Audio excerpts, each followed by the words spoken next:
do much, as we say in Hebrew, balagan, which will be like mess. In school, I didn't see anything that it isn't supposed to happen. Strange because of how quiet people were in comparison to Israel.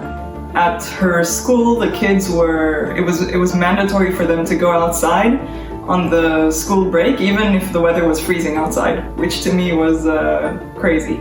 The family dynamic was very different from things that I knew before.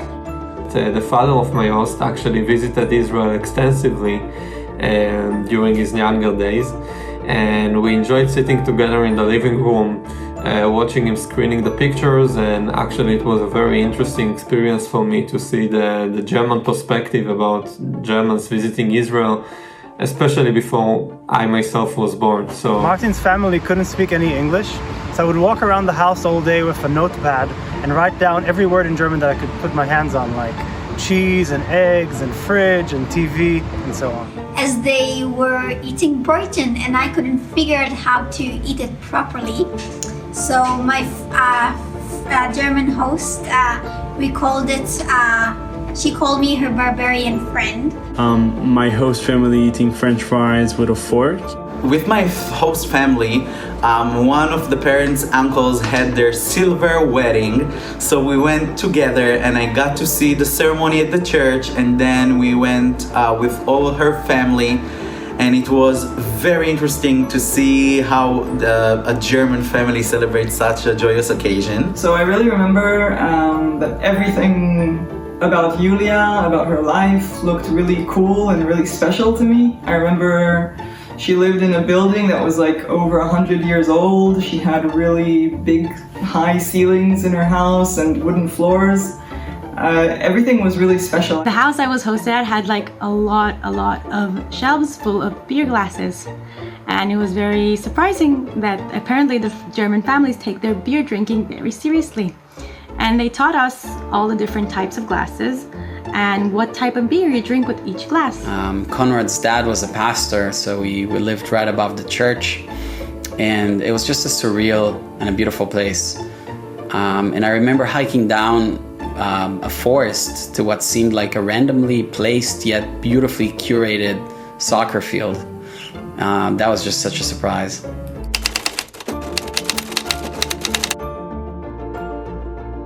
There was a lot of curiosity. Each side wanted to understand the other side better. I would even say embarrassing to ask the most basic questions about the culture that we come from. The noise. The Israeli group were always talking and loud and fun. It took for the German group a couple of days to understand that yes, that's how we roll, and then we all started to have fun together and be very noisy. And also being surprised for the better by the young Arab Israelis who participated. I thought it was an amazing encounter and the first for me. The delegation had such a big variety of teens from different religious and cultural backgrounds. I remember I had to explain, for example, several times why, according to Judaism, it's forbidden to eat pork and what's a bar mitzvah. What came up to me the most was the idea that we were very different in terms of our religious habits. It was a time before social media networks, so obviously limited information was known about each side at the time. Once the biases went away, it was very teenager to teenager. This turned out to be a very emotional and important discussion in the class itself, where I got to share a little bit of my family story, and it was very, it was meaningful. It was very meaningful. I felt like there was a sense of guilt talking about it. Even though they have nothing to be blamed of, because of course they're a whole different generation. Israelis were the first ones to bring up the subject in a humoristic way to kind of break the ice. My grandfather was a Holocaust survivor, and one day I asked them to visit Bergen-Belsen. I'm very emotional to be in this place, especially with a German family. That was a very, very significant experience for me. She offered if I'd like for us to go together to visit the Sachsenhausen Memorial Museum. For me, it was the first time to actually be at a concentration camp site. I remember I really appreciated that she wanted to go with me.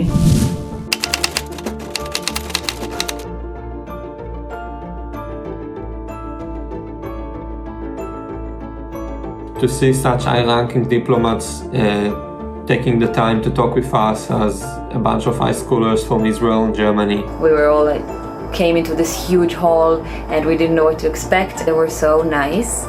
I was expecting something really formal and I was a bit stressed. It was something I remember forever, and mainly because I want to work with that. That was like a very nice base so I can know what I'm going into. At that time I decided that I want to be a diplomat and a politician, which didn't happen. We were gracefully received by His Excellency President Johannes Rau himself, may he rest in peace. Speaking to Mr. President Rau completely changed my life. It was an experience that I would never ever forget. Especially in such a young age, and especially when I come as the foreigner from Israel, was really unique. I do remember being a very quite impressed to be in the presence of German or high-ranking officials. I really strongly remember when we met Mr. Andreas Michaelis in the Foreign Office. He did make a very strong impression on me. Afterwards, Mr. Michaelis was the ambassador here in Israel, so I even got to see him again. And I think these meetings sparked my interest in the field of international relations and politics, which is also the field that I work in currently.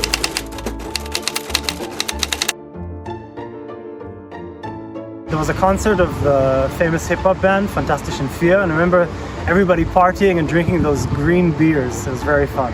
The evenings where we strolled around the streets of Berlin, which is an amazing city. It is so beautiful. Just meeting German people my age and talking to them about our history, their history. Joining the Shimon Peres Awards in the Jewish Museum in Berlin, I just loved it. Visiting the German school there, not every day, and get to walk there freely and even to partake in classes in normal German schools. But I went to see the house of my great-grandmother, the house which I've heard about my entire life.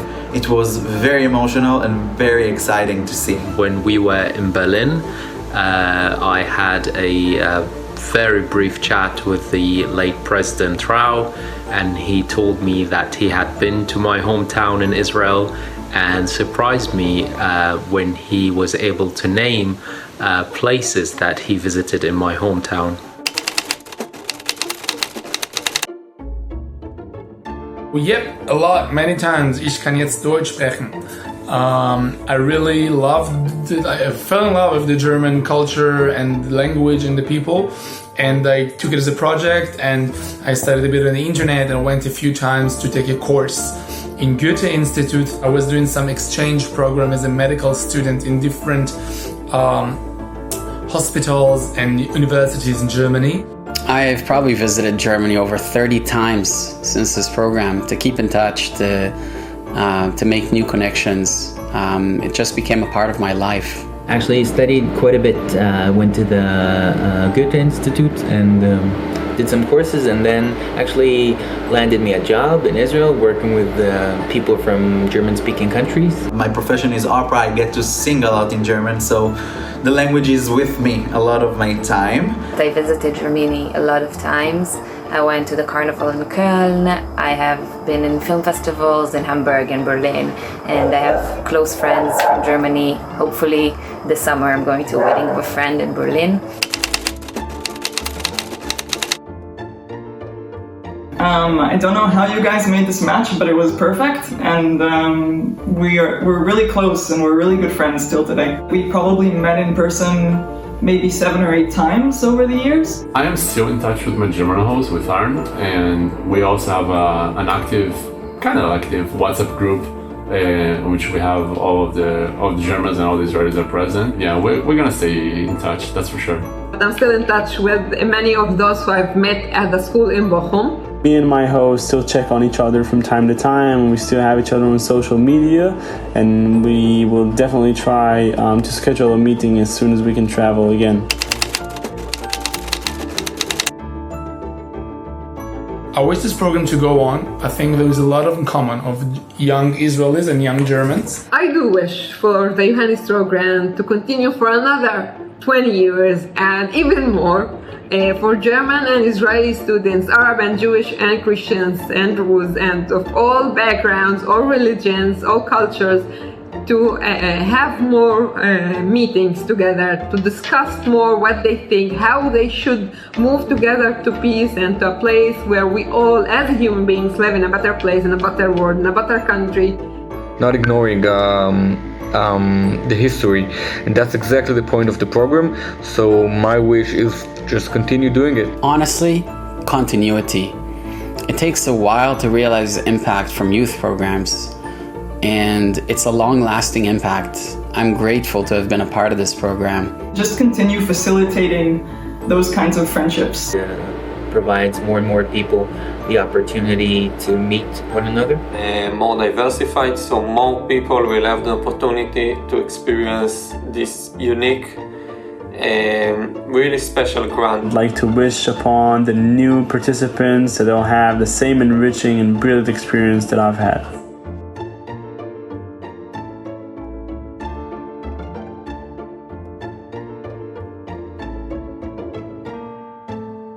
Seit 20 Jahren kommen junge Israelis mit dem Johannes Rau Stipendiatenprogramm nach Deutschland. Mein Mann, der dafür im Jahr 2000 den Grundstein gelegt hat, hätte seine Freude daran.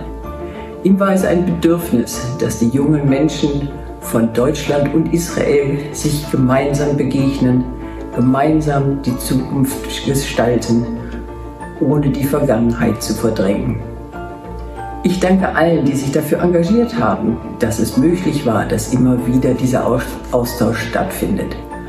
Und ich hoffe, dass wir noch ganz viele junge Israelis durch dieses Programm bei uns zu Gast haben werden in Deutschland.